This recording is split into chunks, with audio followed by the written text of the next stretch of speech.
Hi, this is a Pavlov model.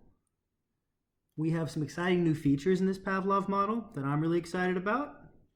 The first is padding. There's these nice spaces here that lets us see everything easily. Padding between this fence and this fence, that didn't happen for a long time.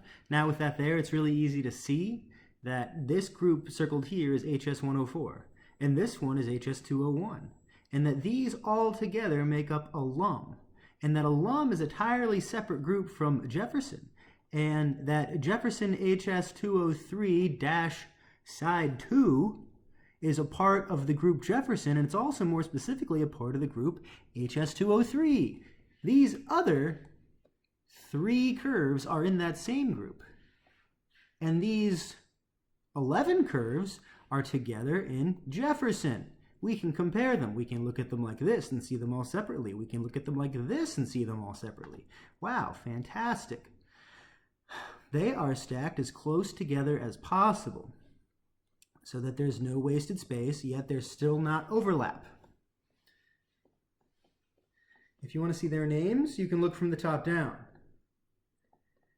This is a very large model, so you can zoom in and you can see their name. There's a reason for the name being this length and not larger, and that is because the size of the text is based on whatever the smallest axis is. It actually checks only the time axes. And so if the depth or the height axes were very, very small, the text would still be larger, and that's primarily because this text is all in this direction. Now, if this axis was very, very small and these 5 ticks were compressed, then you would, see the tip of it here maybe, but the word force would still be the same size because it uses the text size dictated by the length of the shortest time axis, so that way it's never too long and spills into the next one.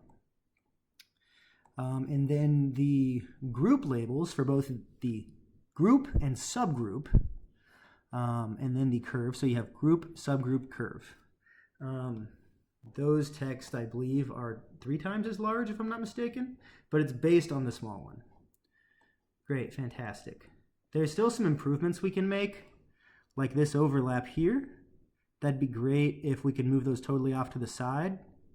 And this overlap here. I would like to take the groups and put the label up here in the upper left, and the subgroups and put their labels down here in the bottom left. And if their labels happen to overlap with the subgrouping, then they could be vertically misaligned so that you could see both of them. Now in this case, this is called a diagonal stack. So you have inside of the scene, the whole scene, your groups are both stacked diagonal to one another. So you have the time dimension and the height dimension. This is in the time and the height dimension. Now, hypothetically, there could be, sorry, I misspoke. This is the time and the depth dimension. The height dimension is this way, going up and down now in this orientation. So these are all on the same floor.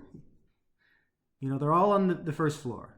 None of them are out of sync with each other. So if we look at them from this direction and this direction, you can see them all in the same level line. So they're all on the same floor, and that can change. I don't really see a use case for that. At least I don't recommend it, but it's fine.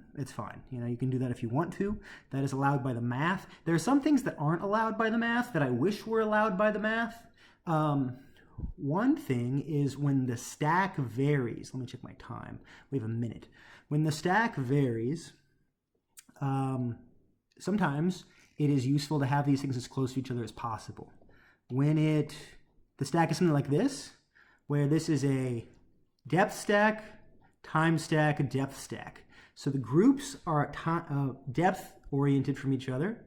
The subgroups inside of each group, they are time oriented to each other. And inside of each subgroup, the curves are depth oriented to each other. So that way you can look down the barrel. Now for these axes to be aligned actually took a lot of work and a lot of doing and a lot of consideration. See how there's this big space here? That big space here is to allow for this. So now they all share an axis so you can compare them. There's some problems, and we'll talk about those next.